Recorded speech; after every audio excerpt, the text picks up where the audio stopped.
¿Logran ver lo que hay en pantalla o no lo ven? ¿Se abre PowerPoint o no se abre? Yo todavía no veo, no se ve. Aún nada. ¿No se abre? Todavía no.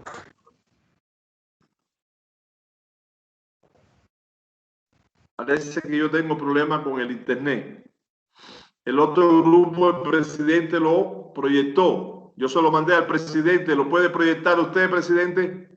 Sí, Doc, ya lo proyecto. Hágame el favor porque no sé, no me sale. Desde el otro día estamos con esa situación. Nada se ve, ¿verdad? El mío no abre.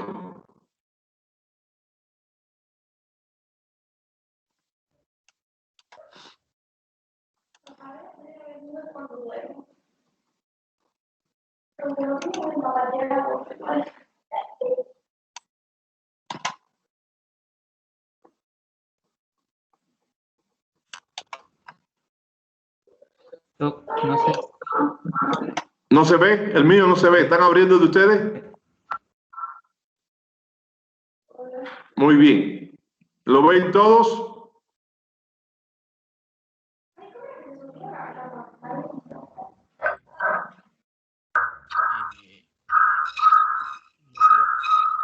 Se acaba el película. ¿Se ve o no? Se fue. Se fue de ahí.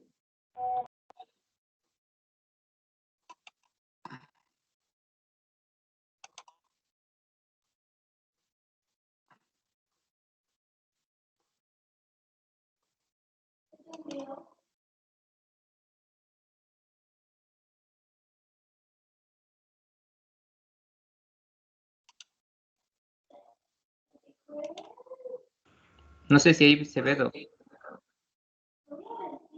¿Los demás lo están viendo o no? Sí, se ve. Sí, sí se ve, Doc. Sí, ya se ve, Adrián.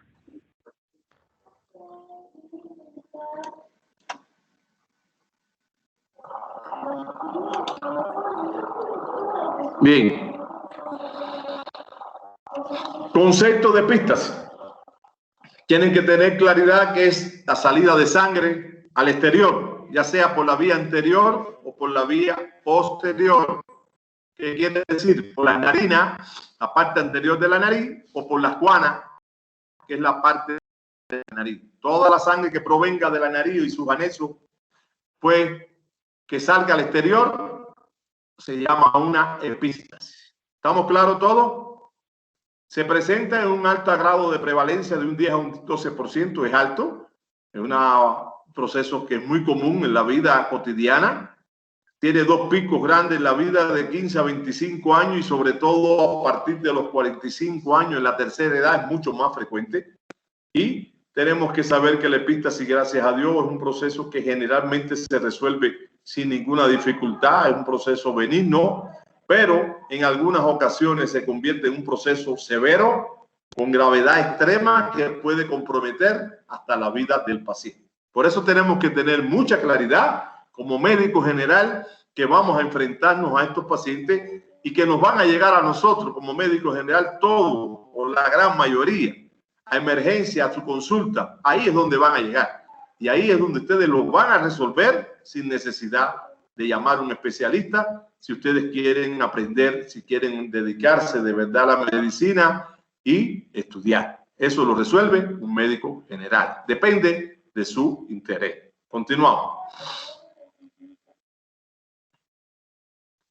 Algo súper importante es la vascularización de la fosa nasal. Esto nos explica la gran cantidad de epístasis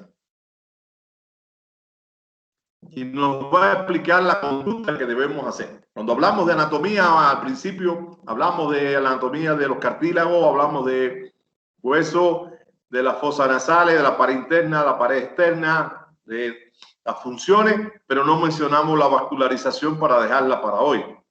La vascularización de la fosa nasal es algo muy importante porque está dada por dos grandes arterias, la carótida interna y la carótida externa. Eso es muy importante.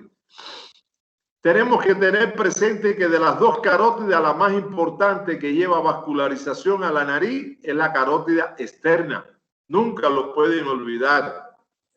La carótida interna va a dar la rama oftálmica y esta a su vez las hemoidales anteriores y posteriores.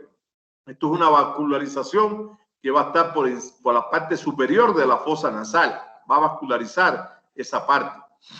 Mientras que la carótida externa va a dar la rama facial, la rama labial superior, y de ahí va al sustabique y a las alas nasal, toda la parte anterior de la nariz. Pero la arteria más importante que va a llevar la sangre a la nariz es la rama de la arteria maxilar interna, que es rama de la carótida externa, y esta a su vez da la efenopalatina. No lo olviden, carótida externa da la maxilar interna y esta la efenopalatina, que es la arteria más importante que va a vascularizar la fosa nasal. Todos los cosnetes inferiores, medio, todo el septum nasal. Esta es una de las grandes vascularizaciones y que va a dar las grandes epístasis más comprometedoras en la fosa nasal. Por eso, pregunta de examen, todo lo que es la vascularización de la fosa nasal. La más importante de las dos carótidas, la externa. ¿Por qué? Porque va a dar la rama de la maxilar interna, que a la vez va a dar la efenopalatina, que es la rama más importante que va a llevar sangre, que va a vascularizar la fosa nasal. También da la facial, la labial superior y las arterias que van a irrigar la parte anterior. Esta es la más importante que lleva sangre a la fosa nasal. La mayor cantidad de sangre que va a la fosa nasal proviene de la carótida externa. Y de la carótida interna viene una vascularización menor, pero que es rama de la oftálmica, que son las hemoidales anteriores y hemoidales posteriores. ¿Estamos claros? En esto hay que tener claridad. La vascularización de las fosas nasales. Pregunta de examen. Continuamos. Aquí tienen un gráfico que van a ver el tronco de la carótida. Aquí tienen la carótida externa que va a dar la efenopalatina. Esta a su vez van a ver la gran vascularización que va a hacer. Por arriba va a entrar las hemoidales anteriores y posteriores, que son ramas de la oftálmica. Y por delante van a entrar la arteria labial, que viene de la facial, y va a dar la arteria del sustabique y del piso de la fosa nasal, toda la parte anterior. Ahí van a ver que todos se van a unir y van a formar una red vascular inmensa. Por eso es que hay tanto sangrado. No olviden que la fosa nasal no tiene un cierre natural, como los ojos que cierran los párpados, como la boca que cierra la boca. Perdón, que cierra todo lo que es el orificio oral. Aquí hay que cerrarse la nariz con los dedos o taponearse la nariz. Como está expuesta constantemente al medio ambiente, a los cambios de temperatura, a los aires y a la manipulación del dedo que tanto usa en las fosas nasales, esto es un pleso que siempre está con agresión, está muy agredido y hay muchos tipos de epístasis. Independientemente de que pueda ser agredido por el medio exterior, todos los procesos sistémicos del ser humano pueden afectar los trastornos vasculares y ser frágil a nivel de la fosa nasal por su rica vascularización y ser un síntoma de una enfermedad que pueda tener el paciente, porque es el primer debut de esa enfermedad en muchas ocasiones. Por eso con un paciente con epístasis en consulta mayor, unos 60, 65 años de la tercera edad, usted como médico general tiene que estudiarlo para encontrar una patología sistémica que pueda ser la afectación de esta epístasis. Y esta epístasis se puede haber comportado como un síntoma de esa enfermedad. Hay que estudiar el paciente para descartar que no tenga otro tipo de enfermedad, como veremos más adelante. Aquí tenemos una división de lo que es el pleso de Kieserbach, zona de Litter, la zona hemostática, sangrante, todo lo que le quieran llamar. el lago venoso, todos los nombres que le han dado en la literatura, que es la principal zona de epistasis en la fosa nasal. Este punto hemostático, este punto de sangre, este punto de zona de Kísepa, se va a localizar en la parte anteroinferior del plexo del septum nasal, anteroinferior.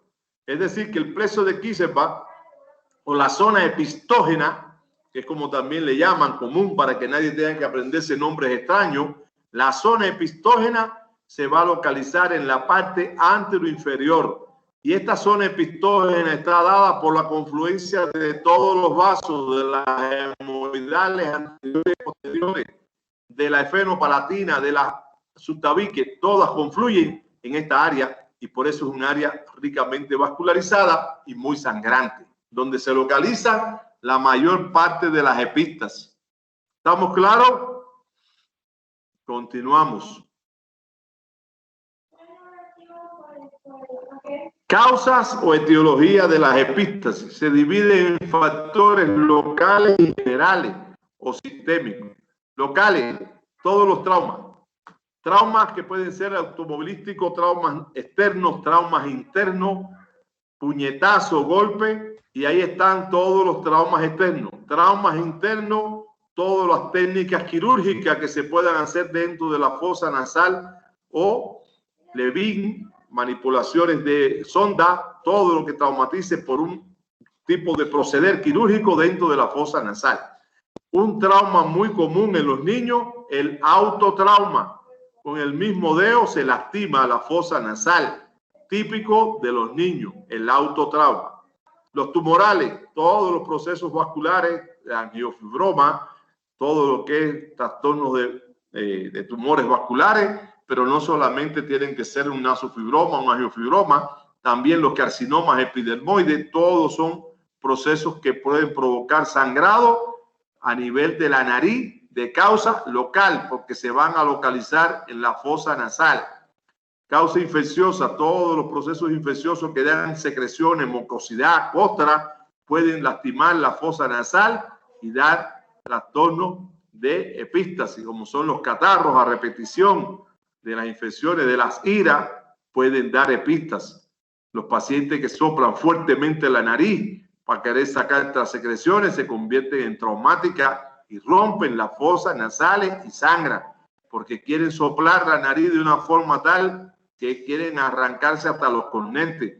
La nariz no se sopla fuertemente por esta vascularización, porque usted se la puede lastimar. Factores ambientales, los cambios de presiones, los cambios de temperatura, los cambios de aire frío y aire caliente pueden ser factores que causan muchas epístasis. Eso se ve con mucha frecuencia en los pacientes mayores. Cuerpos extraños, todos los cuerpos extraños, acuérdense que rompen los vasos y dan epistasis. Y causas idiopáticas que no sabemos las causas y son a veces de una causa local porque no tienen causa sistémica. Continuamos.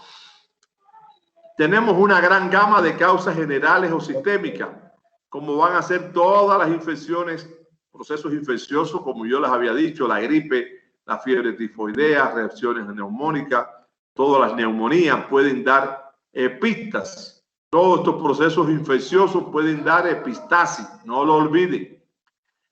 Las enfermedades hemorrágicas, es decir, que todos los trastornos hemorrágicos, por supuesto, factores del déficit de los factores 5, 7, todos los procesos de ciclemia, todos los procesos que alteren la coagulación, ¿verdad? O alteren los factores hemostáticos, van a dar grandes epistasis. Eso no lo olvides, son las epistasis más severas que ustedes van a ver, lo de los trastornos de la coagulación. Toda la gama de trastornos de coagulación que no vamos a mencionar. Enfermedades vasculares. ¿Cuál tenemos? Todo lo que son las arteriosclerosis, la coartación de la aorta, pero la más importante de todas es la hipertensión arterial. La hipertensión arterial es la primera causa de epistasis en los pacientes de la tercera edad. No lo olviden. En los pacientes mayores de 45 años y de la tercera edad, la primera causa es la hipertensión arterial. Y En los niños, por supuesto, no es la hipertensión arterial, es el autotrauma. Pregunta de examen. Todas las nefropatías, hepatopatías, comas hepáticos son capaces de dar epistasis. Los fármacos, los AINE y las tomas de aspirina, la gran mayoría de los pacientes mayores toman para los problemas cardiovasculares aspirina. Eso es una pregunta que tiene que hacer un médico general constantemente cuando llegue un paciente con epistasis. Toma aspirina, toma AINE, toma anticoagulante. Un paciente toma anticoagulante y tienen grandes epistasis. Y tienen causas generales más frecuentes, no todas, hay muchas más, pero las más frecuentes que nos afectan para dar una epistasis. Como yo les decía, a veces el paciente no sabe ni que es hipertenso, viene con una epistasis, le toma la presión y le hace el diagnóstico de hipertensión arterial. Es decir, que la epistasis se comportó como un síntoma. Por eso hay que tener con mucho cuidado este tipo de epistasis cuando un paciente son mayores y no tienen una causa aparente que ellos creen que es central. Eso hay que estudiarlo siempre. En pacientes mayores lleva un estudio buscando la causa, buscando esa epistasis. Continuamos.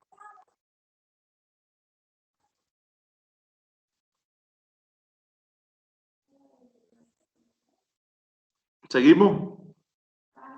¿Cómo se clasifican las epistasis? Se clasifican por su localización, ¿verdad? Y por el grado de sangrado. Por su localización son anteriores, posteriores y superiores. ¿Cuáles son las más importantes? Las anteriores y posteriores. ¿Cuáles son las más frecuentes? Las anteriores.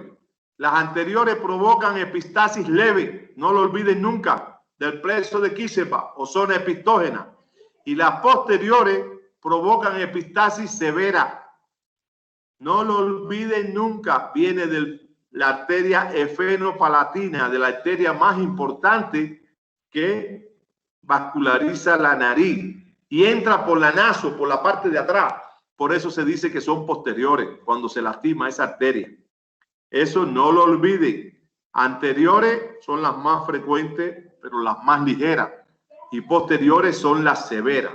Las superiores se dice que son también epistasis leves a moderadas. No son de grandes compromisos, más frecuentes como la clasificación de anteriores y posteriores, que son las más frecuentes. ¿Alguna duda de lo que hemos dicho hasta aquí? Tienen que tener presente las epistasis anteriores son leves y son las más frecuentes que las epistasis posteriores son menos frecuentes, pero son las más severas y provienen de la efenopalatina. Pregunta de esa pregunta. Si no hay pregunta, continuamos.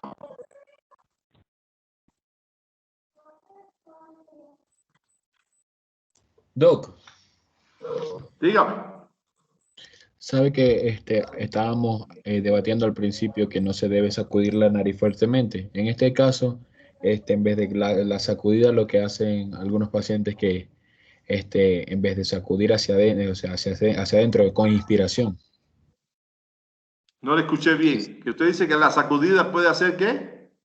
Usted explicaba, o sea, en clase ahorita que en las sacudidas puede haber hemorragia en el caso de que se haga muy fuerte. Y en el caso de los pacientes que en vez de sacudirse la nariz lo que hacen es inspirar fuertemente para tragarse la flema, ¿eso es correcto?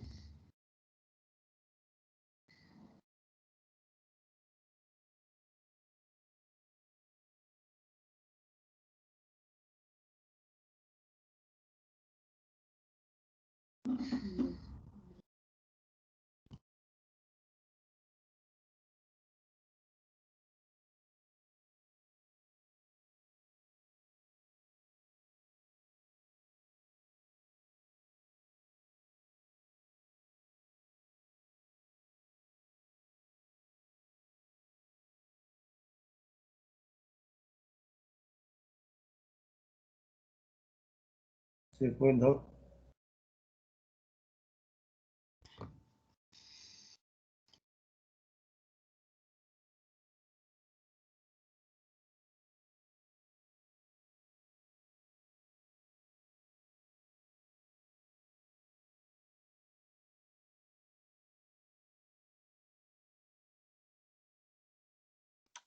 ¿Me escuchan? Ahorita sí, doc. Sí, doc. Fernández, ¿qué me preguntaba, por favor? Porque se fue el Le internet. repito, sí, doc. Le comentaba sobre que en la clase habíamos mencionado que en el caso de que los pacientes que se sacuden la nariz fuertemente causa epistaxis o Ajá. algún tipo de hemorragia. En los pacientes que inspiran fuertemente para tragarse en vez de sacudir, ¿es correcto eso? Que inspiran fuertemente ¿para qué? Para sacudir, dice usted.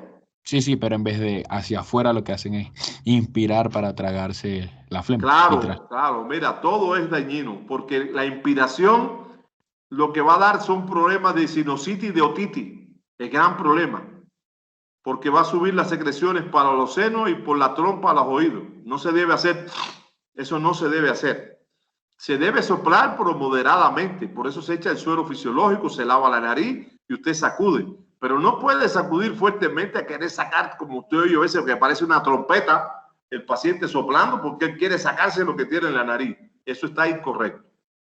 ¿Está claro? Pero cualquiera de las dos cosas son incorrectas. Cualquiera de las dos. Gracias. Entonces está claro lo que hablamos de lo leve y de lo moderado, ¿verdad?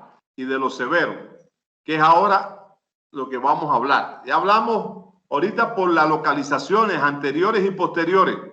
Y ahora vamos a hablar por intensidad, leve, moderada y severa. Esto es muy importante porque de aquí es una guía que yo les hice por eso este PowerPoint, para que usted como médico general el día de mañana pueda tratar adecuadamente un paciente y no se enrede como otras clasificaciones que hay, otros tipos de tratamientos que usted dice, ¿cuándo aplico esto? ¿Cuándo aplico lo otro? Por eso yo les hice esto, porque en el aula virtual van a tener otro PowerPoint de epístasis, pero no como este tan didáctico. Cuando estamos frente a una epístasis leve, cuando son epístasis anteriores. Cuando son la epístasis que el paciente tiene un proceso de larga duración, como el pólipo sangrante, cuando es un sangramiento leve, cuando es decir esporádico, cuando resuelve solo, pero tiene una historia larga de epístasis que resuelven a veces hasta espontáneamente. Eso es una epístasis leve, pero está localizada cuando usted revisa la nariz en la parte del plexo de Kieser. Cuando tenemos una epístasis moderada, cuando también se puede localizar en el plexo de Kieser, es anterior, pero es la epístasis que no resuelve espontáneamente, no tiene historia de haber sangrado tanto tiempo. El paciente que sangra comúnmente no. Ha presentado una epístasis de pronto y está con sangre rutilante para la nariz. Llega usted a su consulta, a verlo usted, y la sangre le está saliendo por la fosa nasal constantemente. No de una forma intensa, pero le sale constantemente sangre roja rutilante. Ahí usted está claro de que eso no es leve, porque la leve en ocasiones hasta llega y le enseña el pañuelo con sangre, pero no está sangrando en ese momento. Cuando usted lo revisa va a ver que hay un hilito de sangre dentro de la fosa nasal a nivel del plexo, pero no como la moderada, que la sangre está saliendo por el orificio anterior hacia afuera. Puede traer un pañuelo, una toalla llena con sangre, porque está sangrando constantemente. Eso es una epístasis moderada. ¿Y cuándo sabemos que estamos en presencia de una epístasis severa? Muy fácil. Cuando el paciente sentado de frente a usted en una posición normal sangra por delante de la nariz y por detrás. ¿Qué quiere decir? Que sangra por la nariz y por la boca. Sangra por los dos lados. En muchas ocasiones el paciente no está escupiendo la sangre, pero usted le hace la faringoscopía, deprime la lengua y ve como por la faringe cae sangre por la parte de atrás. Eso es una epístasis severa porque está sangrando la parte posterior. Y dijimos que los sangrados posteriores son severos. ¿Estamos claros? Esa es la forma de determinar que es severo, cuando sangra por delante de la nariz y por detrás, en una posición normal. ¿Por qué digo normal? Porque los pacientes con epístasis no se les manda subir la cabeza. Si usted sube la cabeza, la sangre va a salir por atrás. Y no es una epístasis severa, no es posterior. El paciente tiene que estar sentado siempre de frente o inclinado hacia adelante para que la sangre salga. No se manda a acostar a un paciente con epístasis boca arriba, ni se le manda a subir la cabeza para que no sangre como hacen la mayoría de las personas que ven en la calle o en las casas. Es hacia adelante para que salga o sentado de una forma normal de frente al médico. Así es que usted va a determinar las tres causas de epístasis, perdón, las tres intensidades de epístasis: leve, moderada y severa. Y en base a esto, usted está listo para hacer un tratamiento. ¿Cuál es el diagnóstico? Pues para hacer un diagnóstico de epístasis, nosotros lo primero que tenemos que hacer es el interrogatorio. Siempre se los he dicho, la anamnesis. Tenemos que preguntarle a este paciente si es hipertenso. Tenemos que preguntarle a este paciente si toma aspirina, así directamente. No puedes preguntarle, ¿toma algún medicamento? Porque se le va a olvidar la aspirina. Para él es normal. Hay pacientes que llevan 2 años tomando aspirina y eso es parte de su vida. Tiene que preguntárselo para que él se lo conteste. Después de haberle interrogado en cuanto a la hipertensión o a los medicamentos, algo que nunca puede faltar en una epístasis es tomar la presión arterial. Hay que medir la presión arterial, aunque no sea hipertenso, porque los pacientes en ocasiones sufren una hipertensión emotiva o por una ira y rompen un vaso de la nariz. Es decir, que primero es el interrogatorio y después la toma de la presión. Y después hacemos el examen físico para localizar el punto sangrante con el espéculo nasal, la rinoscopía anterior, tan importante que es el espéculo para localizar ese punto. Y después, por último, casi siempre que hay una epístasis, usted debe hacer un hemograma y un coagulograma para salir de duda de que no hay trastorno de la coagulación, aunque él lo niegue. Ese es el proceder para llegar a un diagnóstico, ¿verdad? Existen más cosas, hay a veces radiografía, tomografía, pero lo ideal es lo que hemos hablado. ¿Cómo hacemos el tratamiento? El tratamiento de los pacientes hay que sedarlo, hay que tranquilizarlo, porque todo el que ve sangre se altera. Todo el mundo se pone mal. Y hay que explicarle que eso es una cosa normal, que no le va a pasar nada, que es un medio fisiológico del organismo para defenderse. Tenemos que ver, como dije, la cuantía de la sangre para clasificarlo en leve, moderada o severa. Tenemos que ver cómo están los signos vitales, algo tan importante para saber la presión y cómo está el pulso sanguíneo, la frecuencia cardíaca. Después que hemos hecho todo esto, ¿verdad? Nosotros debemos entonces proceder al tratamiento en dependencia de la intensidad que tiene ese paciente que ha llegado a nuestra consulta. Seguimos. En cuanto a la intensidad, es decir, si nosotros sabemos que es una epístasis leve, lo ideal es un método muy importante que es la pinza digital, como la están viendo ahí, con el objetivo de comprimir la zona más frecuente de epístasis, que es el área de Kiesewetter, la zona epistógena. Por eso se comprimen las alas nasal contra el septum nasal, para comprimir, para hacer hemostasia en ese punto hemostático. Por eso no se aprieta en la parte superior del hueso, no haces nada, es en la parte anterior, porque el plexo de Kiesewetter, vuelvo a repetirlo, se localiza en la parte antero-inferior del septum nasal. Esta pinza debe estar por lo menos unos 10 minutos, porque el tiempo de coagulación generalmente son 10 minutos para que tenga un gran efecto. Esto es mejor que poner papel higiénico y todo lo que los pacientes hacen. Con esto usted puede resolver una epístasis anterior. ¿Cuál es el mejor tratamiento de las epístasis anteriores? Las cauterizaciones. Como habíamos hablado, en el pólipo sangrante del septum nasal es una forma de epístasis leve. Cauterizaciones química o eléctrica.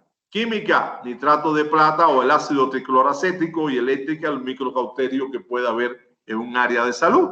De lo contrario, siempre con las cauterizaciones químicas se puede resolver. ¿Cómo se hace? Como habíamos dicho, tenemos que, con el espéculo nasal, abrir la fosa nasal, localizar el punto sangrante, lo anestesiamos con el spray de lidocaína que yo les había enseñado y con un cotonete bien delicado, bien fino, lo embebecemos en la parte del ácido y bien embebecido lo vamos a aplicar sobre el punto sangrante. Oiga lo que digo, punto sangrante. Jamás cautericen la mucosa nasal, porque la van a perforar, la van a hacer más daño que bien. Solo se localiza el punto y es lo único que se puede cauterizar. Todas las epístasis, los médicos la mandan al otorrino para cauterizar. No es así. Solo se cauteriza el punto sangrante. Lo he dicho 10 millones de veces. Un punto que está sangrando, un vaso que está roto, un área específica. Esa es la única que se puede cauterizar. Las epístasis difusas y las posteriores jamás se pueden cauterizar. ¿Estamos claros? Una aclaración para toda su vida. Se pueden inyectar sustancias esclerosantes, submucosas, se pueden inyectar muchas cosas para destruir la zona de implantación de cualquier área sangrante. También tiene grandes resultados. Se puede usar el agua oxigenada en lavados nasales, que es muy útil, son hemostáticos.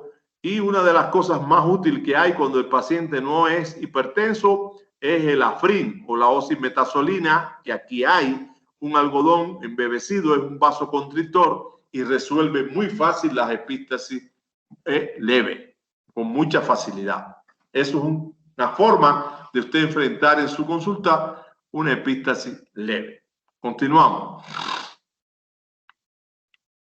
Epístasis moderada. ¿Cuál es la moderada? La que habíamos hablado, el que llega a tu consulta con sangre por la nariz anterior.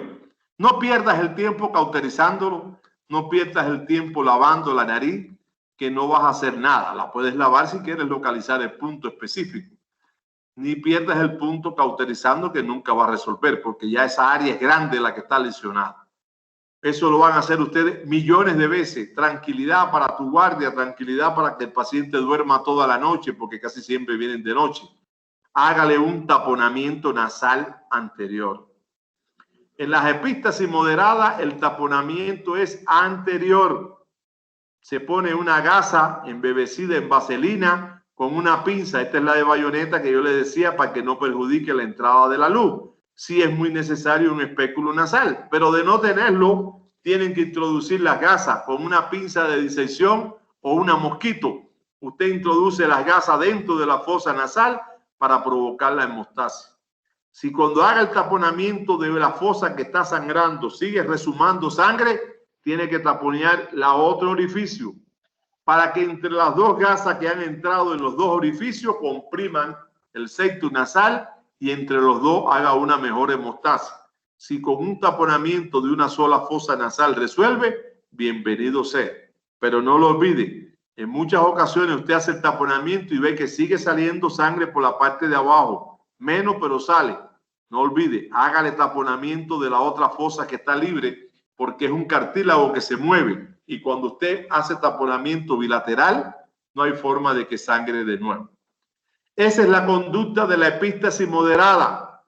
Nada de lo que se hizo en la leve. Taponamiento anterior. Antibiótico terapia orales. Siempre que se hace taponamiento, pongan antibiótico. Y el taponamiento se retira a las 72 horas. Un error garrafal de los médicos generales. Le ponen el taponamiento, el paciente resuelve y al otro día viene el paciente lamentándose porque lo conoce, porque lo ha visto muchas veces, que le quita el tapón, que no lo resiste del dolor que tiene, que ya no está sangrando. Ahí mismo le quita el taponamiento al día siguiente, por la tarde, a las 24 horas, y ahí viene el chorro de sangre por la noche. Entonces, eso nunca se hace. El taponamiento debe estar 72 horas para lograr una buena hemostasis, una buena resección, una buena resolución del punto sangrante. ¿Estamos claros hasta aquí? De leves y moderadas. Lo que deben hacer, leve, todo lo que hablamos. Pinza digital, lavados de agua oxigenada, pero sobre todo las cauterizaciones químicas que ustedes van a hacer en el punto sangrante. Y epístasis moderada, taponamiento anterior. Ese va a dormir toda la noche y se va a acabar el problema. Se va a acabar todo el problema que usted no va a tener en esa noche con ese paciente. Antibiótico y el retiro a las 72 horas. Continuamos. Y por último, la epístasis severa. ¿Cuándo sabemos que estamos frente a una epístasis severa? Cuando el paciente sangra por delante y por detrás. Toda la fosa nasal sangra y la parte de la orofaringe sangra, escupe o le sale la sangre por la boca en una posición sentado normal. o cuando usted deprime la lengua, ve que por detrás de la faringe está cayendo sangre. Eso es una epístasis severa. ¿Por qué? Porque es posterior. Y las epístasis posteriores son severas. Y son las únicas epístasis que el paciente se puede morir. Ni la leve ni la moderada mata al paciente ni compromete la vida del paciente. Pero las epístasis severas sí, porque sangra por atrás, el paciente se traga la sangre y cuando viene a ver el paciente está choqueado. No lo olviden, porque sangra de la arteria más importante, la que más sangre lleva a la nariz, la esfenopalatina. Por eso esta epístasis sí hay que tener mucho cuidado y usted la va a enfrentar, usted va a ayudar a ese paciente, pero esta epístasis tiene que verla al especialista de otorrinolaringología. Pero no, usted va a esperar a que venga para proceder porque se muere. Si es de noche o de madrugada, usted le hace la conducta que vamos a explicar hasta que llegue el especialista. O si lo va a remitir porque está en el campo, también tiene que hacer los procederes para después remitir. ¿Qué es lo primero que hacemos? Tomar la presión arterial. No lo olviden. Después que hemos tomado la presión, si está alta hay que bajarla y a veces resuelven muchísimo estos procesos. Después que hemos tomado la presión, hay que canalizar una vena porque hay que pasarle volúmenes, hay que pasar un riñe lactato. En ocasiones hay que pasar hasta sangre. A veces hay que hacer hemograma con coagulograma, a ver cómo está el coagulograma. Es decir, que este paciente lleva hospitalización. Es el único que puede morirse y es el único que se hospitaliza de las tres causas que hablamos de leve, moderada y severa. Hay que hospitalizar al paciente. Pero como está sangrando por atrás, hay que hacer un taponamiento antero-posterior. Hay que taponar por adelante y por atrás, porque está sangrando por atrás. Y ahí sí es complicado para un médico general poder hacer ese taponamiento antero-posterior. Para eso, pues hay una técnica bien común para médicos generales, que es la sonda Foley. Pase la vista, que son de 2 vías. Pasamos la próxima vista. Esta es la sonda Foley de 2 vías. Por aquí usted insufla 10 cc y este balón lo va a insuflar de 5 a 10. Yo uso 10. Se va a insuflar este balón de líquido de suero fisiológico y usted ala la sonda hacia adelante y esto se va a clavar en la cuana y aquí pone el taponamiento de gasa y queda taponeado por atrás y por adelante. Y con eso usted va a resolver muchas de estas epístasis severas. Pero si no lo resuelve y sigue sangrando, va a sangrar mínimo y le va a dar tiempo a remitirlo con la calidad de lo que usted ha hecho para que el paciente no se vaya a choquear. Es decir, le está aguantando el sangrado, le ha canalizado una vena, ¿verdad? Le está pasando volumen y usted puede remitir su paciente sin problema. Si está en una emergencia aquí, tampoco el otorrino va a venir hasta por la mañana. Le hace todo esto, lo deja hospitalizado hasta que el otorrino venga por la mañana y ese paciente no se va a choquear. Va a estar controlado, aunque siga sangrando poquito, pero no el chorro que sangraba anteriormente. Es decir, que la epístasis severa es la única que lleva taponamiento antero-posterior. Es la única que el paciente puede morirse y es la única que lleva hospitalización. ¿Está claro? Y los taponamientos no se quitan hasta después de las 72 horas, no a las 72, después. A veces se quita hasta los 5 días, porque hay que ver cómo está ese proceso de sangramiento que ha tenido el paciente. Pero bueno, lo importante para un médico general es lo que usted tiene que saber. Tratar de poner el antero-posterior con esta forma y tratar de canalizar una vena y tratar de normalizar la presión si la tuviera alta y pasarle volumen. Eso es súper importante para un médico general, aunque llame el especialista, que es el que va a hacer el tratamiento definitivo o buscar la causa definitiva. ¿Alguna duda de la intensidad leve, moderada y severa? Este paciente, por supuesto, son los únicos que en ocasiones, como hay trastorno de la coagulación, porque es los únicos que dan epístasis severa, son los que tienen trastorno de coagulación, pues en muchas ocasiones hay que usar factores de la coagulación. En muchas ocasiones usted tiene que usar el ácido aminocaproico, tiene que usar la vitamina K en muchas ocasiones. Eso sí tiene que tenerlo presente. Las otras casi nunca le va a provocar esta situación. Doc, Dígame. yo tenía una pregunta con respecto a los taponamientos. Según entendí, debemos ponerlos por lo menos y dejarlos por lo menos 72 horas. Pero he visto casos en donde el paciente se le desborda literal el taponamiento, o sea, es mucha la sangre. ¿Es aconsejable dejarle ese las 72 horas o hay que cambiarlo y luego de cambiarlo? No, se deja ese mismo para que haga hemostasia. Ese mismo se deja. Pero cuando se desborda el sangrado, casi siempre es por un tapón mal puesto, porque eso se llama un empaquetamiento, para ponerlo tirita por tirita, poco a poco, para introducir la mayor cantidad de gasa y que haga una buena presión. Y en muchas ocasiones lo que meten es una bola de gasa y no hace hemostasia. Y por eso sigue haciendo ese desborde de sangre que usted dice. Ah, ok, o sea, que lo que hay es que mantener Para una cambiar buena... un taponamiento tiene que ser una cosa muy exquisita. En ocasiones yo he tenido que hacerlo porque me ha llegado un paciente con un taponamiento mal hecho. Tengo que quitarlo y ponerlo bien. Pero es lo menos que se debe hacer, porque entre más manipule la fosa nasal, más puede lesionar la mucosa y más va a sangrar y se complica más el paciente. La mucosa nasal es muy lábil y los taponamientos traumatizan la mucosa y rompen los vasos.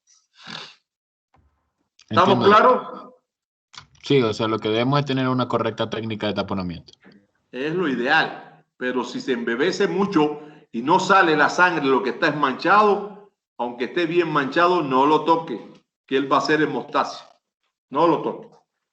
Entonces ya sabemos que los únicos que pueden llevar también activadores de la coagulación son las severas, porque las causas más severas de sangre, de sangramiento, de epistasis que existen son la de los trastornos de la coagulación. No lo olviden. Cuando vean una epistasis de esas violentas a veces que no resuelven, que el paciente puede hasta morir, casi siempre son pacientes que tienen grandes trastornos de coagulación. Eso es algo terrible para tratar eso.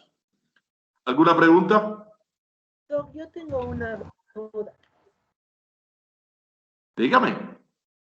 Doc, si es que, por ejemplo, nosotros tuviéramos una epístasis severa, pero esta es de las dos fosas nasales, ¿el taponamiento anteroposterior sería igualmente con dos sondas? Bilateral. Eso es poco frecuente. Yo lo he tenido. Existe. No, usted me hizo una pregunta que yo no se las doy a ustedes porque es poco frecuente, pero yo lo he tenido. Yo lo he tenido. Y hay que hacer lo mismo en las dos fosas nasales. Lo mismo. Pero ahí, por ejemplo, el VAC, que es la bolita que retiene el uretra, ¿solo se inflaría de una sonda o también tengo que inflarle de las dos? De las dos, mi amor, porque usted tiene dos cuanas y eso se clava. Esta bola es flexible. Cuando usted ale, se va a enclavar en la cuana de un lado y esta se clava en la otra. En vez de echarle 10, le echa 5 y 5 a cada uno y lo clava en la fosa nasal, en la cuana, que diga. Acuérdense que ese es el taponamiento que yo le estoy dando para un médico general. Pero cuando llegue el especialista, este no es el taponamiento que se queda. Lo que se queda es un empaquetamiento de gasa que yo pongo por detrás de la cuana, que hago una bolita de gasa con un hilo y lo halo por la nariz y lo voy a clavar en la cuana. Y lo puedo hacer bilateral, porque las dos bolitas de gasa se van a clavar en las cuanas. Pero eso es un taponamiento posterior bien complejo, que es del especialista. Como hay una sonda que está llena de balones, un balón posterior y un balón anterior, que usted insufla y resuelve la parte posterior y la parte anterior de la epístasis. Pero son sondas muy caras que aquí ni tenemos. Hay muchas cosas, pero son ya del especialista. Yo le estoy dando lo que debe hacer y lo que puedan hacer ustedes como médico general. Lo que tenemos en nuestro medio para que ustedes puedan enfrentarse. ¿Estamos claros? Sí, Doc. ¿Alguna otra pregunta? Entonces, ahí tenemos lo que es la epistasis. Por eso fue el tema tan importante, se lo di de tarea, para dárselo en conferencia y que ustedes hagan la revisión. Una revisión correcta que les voy a revisar, porque son 3 revisiones las que van a subir. Cada jefe de grupo va a revisar va a subir la revisión que hizo el grupo completo. Y con la conferencia y la revisión nadie puede tener ninguna duda cuando yo haga las preguntas teóricas del examen, porque lo que no di lo tienen que haber revisado. Así que eso está clarito, porque esto es un tema súper importante para un médico general. ¿Correcto? Entonces, son 3 trabajos los que van a subir de cada jefe, de cada grupo, de cada equipo. Por la importancia es que yo le mandé a repetir la misma conferencia en la revisión, por la importancia que tiene. Y ahí van a ver todos los tratamientos, como los que están poniendo ahora, que no se los di, porque ya esto del especialista, la embolización, la cirugía, las ligaduras, ¿verdad? Hay que hacer ligadura selectiva, hay que hacer ligadura de la carótida externa. Entonces, por eso les digo, son cosas bien complejas ya del especialista, que todo está ahí para que lo puedan revisar, pero no se los mencioné, porque lo que le mencioné sí lo tiene que hacer un médico general. La limpieza de la fosa nasal, la cauterización, el taponamiento anterior con antibiótico y retirado a las 72 horas, y el taponamiento antero-posterior con la sonda Foley, antibiótico, canalizar una vena, poner volumen y remitir el caso o esperar que el especialista venga. Lo que no se les puede morir sangrando porque no sabía qué iban a hacer, ni sabían que había que canalizar una vena, ni sabían que había que poner volumen o a lo mejor hacer una transfusión de sangre. Por eso es tan importante tomar los signos vitales en una severa para ver que no se altere la presión y sobre todo la frecuencia cardíaca, que es la que va a anunciar y es la primera que se altera cuando un paciente se va a choquear. ¿Estamos claros todos? Sí, doctor. Perfecto. Doc, una pregunta. Dígame. Quería preguntarle qué tipo de antibióticos se utilizan en caso de un taponamiento anterior y qué tipo de antibióticos nuestro posterior. Ya ahí si usamos antibióticos de amplio espectro, porque tenemos un taponamiento antero-posterior que debe estar a veces hasta 5 días. Y ahí no vamos a usar una amoxicilina, ahí usamos antibióticos por vía intravenosa. Muy buena pregunta. Como ya está canalizado en una vena, por la gravedad del paciente usamos antibióticos de amplio espectro, una ceftriaxona, una cefalecina. Muy buena la pregunta. Muy bien. No le damos antibióticos por vía oral, por la complejidad del taponamiento que va a demorar días ahí. Y en caso de un taponamiento anterior, ¿sí se puede utilizar amoxi? No, sí, sí, a taponamiento anterior, acuérdense que es una cosa que va para la casa. Como va para la casa, se va a dar antibiótico por vía oral. Acuérdense que el único que va a hospitalizar es la severa. Esa amoxicilina, eritromicina, clarinetromicina, sulfa, la que usted quiera. ¿Correcto? Sí, doc, muchas gracias. Bueno, entonces, si no hay más duda, estamos ahí. Es un tema muy importante para ustedes, porque es una de las emergencias que más van a ver ustedes, se los digo, verán, así cotidiana, cuando se encuentren solo en el campo, cuando se encuentren en una rural, cuando se encuentren hasta en una casa o de vacaciones. Y estos son los procederes que usted puede usar y no va a pasar ningún problema y va a resolver sus pacientes. Entonces nos vemos el martes que viene, por favor. Seguimos avanzando. Acuérdense que las preguntas que van a hacerse ya cada vez que vayan aumentando la conferencia en las prácticas y conferencias, puede ser de todas las conferencias que hemos dado, no solamente de la última conferencia. Doc, disculpe, y en cuanto a la revisión acerca de epistaxis, ¿hay un número mínimo de bibliografías?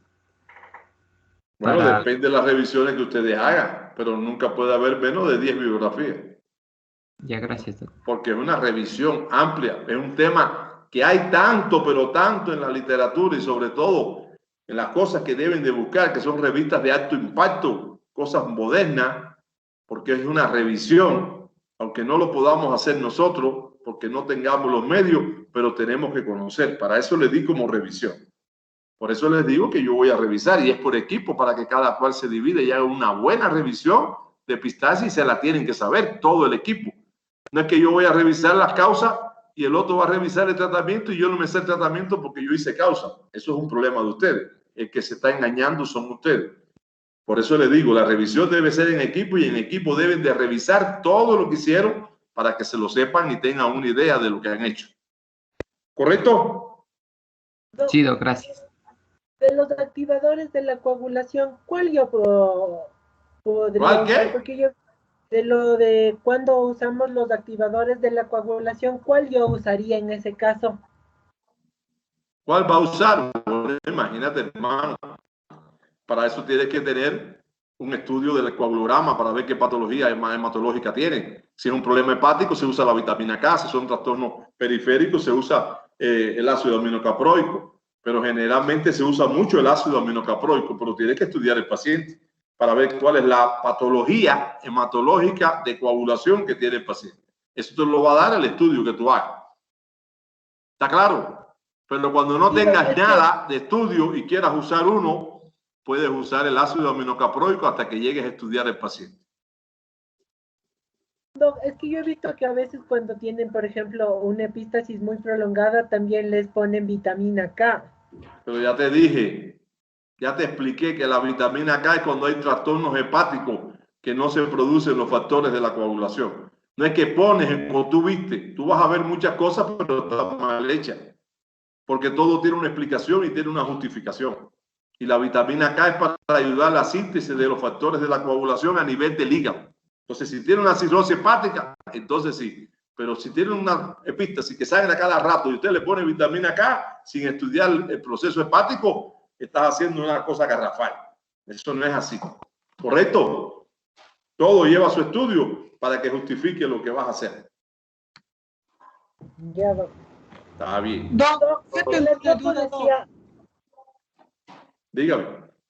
Doc, usted dijo que en la epistasis leve podíamos usar el taponamiento No, en la epistasis leve no hay taponamiento. En la moderada, ¿Eh? en la moderada que podíamos usar el taponamiento anterior.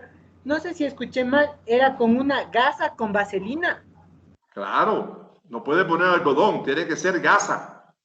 Usted corte una gasa larga, no puede ser una gasa como la misma se la van a dar usted. Porque hay lugares que ya tienen los taponamientos. Por ejemplo, en mi hospital, hasta en emergencia, están los taponamientos diseñados por lo frecuente que llegan las epistas. Hay emergencias que ya tienen el taponamiento. Usted le dice, dame un taponamiento nasal, como mismo pide un taponamiento vaginal. Eso existe ya predeterminado. Pero si no está, usted coge una gasa larga y pica un segmento fino y eso lo embebece largo y fino y esa, que haga la idea que es como una tira larga. Y esa es la que usted va a introducir en la fosa nasal. Entre más gorda que usted va a introducir, menos hemostasia provoca, porque no la puedes acomodar como usted quiere. Por eso es que usted debe preparar su segmento alargado de gasa, pero casi siempre en los hospitales ya está el taponamiento nasal. Casi siempre, si van a un hospital, en la emergencia van a existir, porque es muy frecuente. Ya están hechos, ya están determinados. ¿Eso lo embebece con glicerina o con cualquier pomada? Doc, yo tengo una pregunta.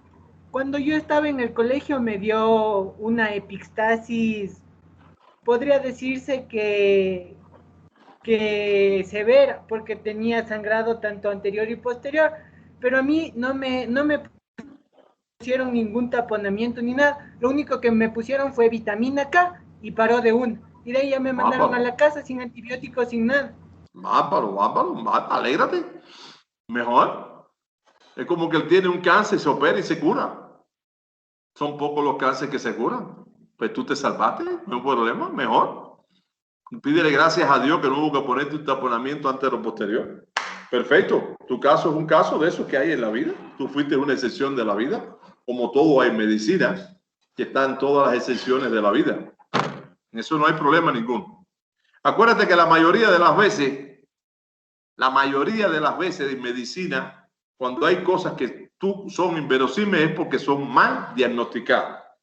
Y yo dudo que usted haya tenido un sangramiento antes o posterior. Usted lo que le estaba saliendo sangre por atrás porque a todo el mundo le ponen hielo en la cabeza, le viran la cabeza para arriba o lo acuesta y vira la cabeza y es cuando la sangre sale por la parte de la boca.